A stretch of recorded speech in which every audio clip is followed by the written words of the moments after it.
Melonjaknya harga ikan segar di Kota Banda Aceh membuat para pedagang ikan kewalahan. Harga ikan yang melambung tinggi membuat daya beli masyarakat juga menurun.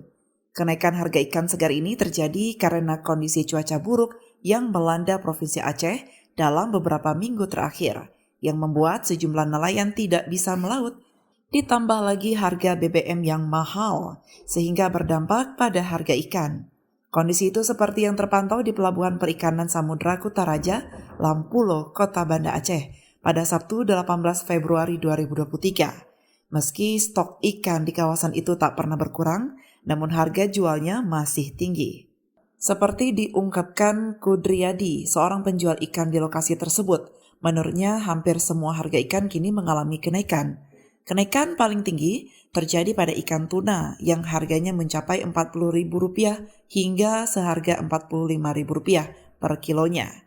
Menurut pedagang itu, kenaikan ini selain karena cuaca, kenaikan harga ikan juga diakibatkan oleh tingginya harga BBM, sehingga modal para nelayan untuk melaut juga meningkat. Dirinya berharap harga BBM bisa stabil, sehingga harga bisa kembali normal. Kenaikan harga ikannya sekarang. Cuma kendalanya minyak sekarang nelayan yang bukan kurang karena minyak mahal. Harga ikan sudah melambung tinggi sekarang.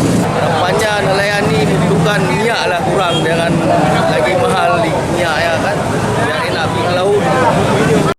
Selain berdampak pada para penjual, kenaikan harga ikan juga dirasakan oleh masyarakat, seperti yang dirasakan oleh seorang warga Kota Banda Aceh. Nurul mengatakan, kenaikan harga ikan sudah terjadi dalam beberapa tahun terakhir.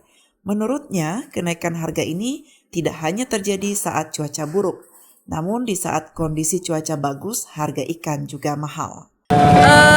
Pastinya naik, karena kita kan juga di pinggir laut, tapi ikannya tetap aja mahal.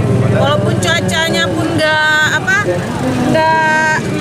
hujan, ikannya juga mahal. Harapannya seperti dulu ikan masih terjangkau gitu. Meski dengan kondisi demikian, namun aktivitas di tempat Pelabuhan Perikanan Samudra Kutaraja Lampulo masih berjalan normal seperti biasa. Dari Banda Aceh, Mordani Hasbi melaporkan untuk Puja TV Aceh.